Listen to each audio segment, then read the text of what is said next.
A ground cloth has a lot of uses, not just keeping mud off your tent, but solving a lot of problems before you put your tent up, like finding out if your space is level.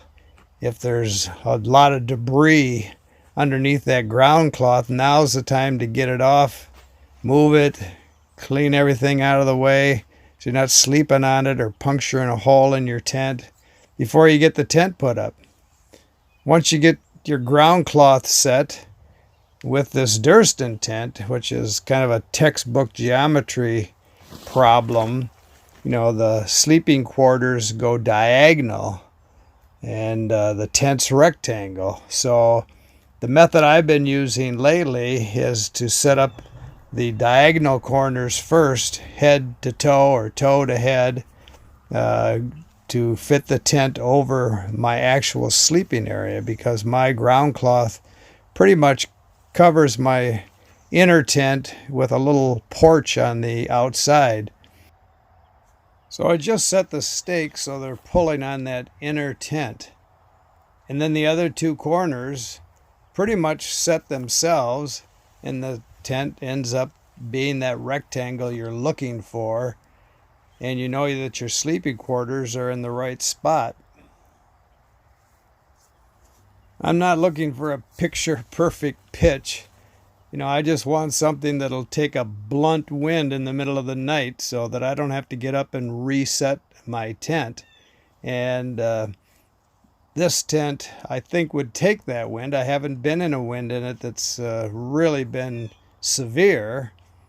If it didn't, I'd get another tent. But I think this tent is pretty stable. I've been in some pretty good winds with it.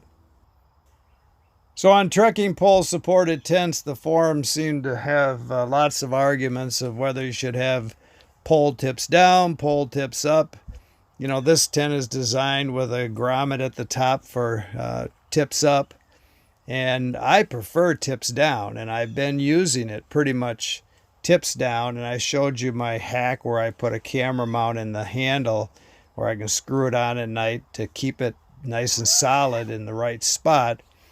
But what I have discovered is, because I want a little bit of a porch vestibule ground cloth where I can sit or sit food so it doesn't get all dirty, I'm just going to keep perforating holes in that ground cloth with tips down. So on that side, I've been doing handles down, and on the other side, where I don't use the vestibule that much, I do handles up. And so actually, I've got the best of both worlds and all the options. I'm good and secure whatever option I use.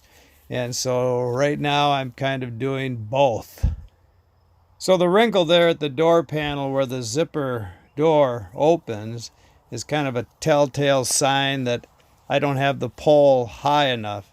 So lengthening that pole will take that out and give the tent a lot better structure.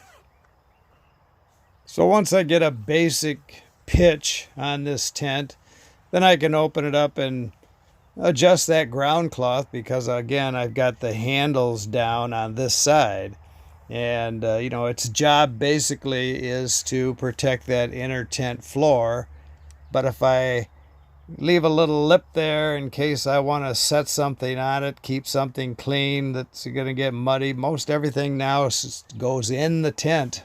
That was kind of why I went to this tent, because I could fit my pack in and all my gear. But if I've got muddy boots, if I've got wet clothes, they're staying outside, and I don't want them in a mud hole. I want to be able to lay them on this ground cloth lip. And so usually it needs some adjustment once I get the tent set. And then I have the option to guy out both those pole peaks, which gives this tent a lot more structural strength. And I often do that because it's really easy.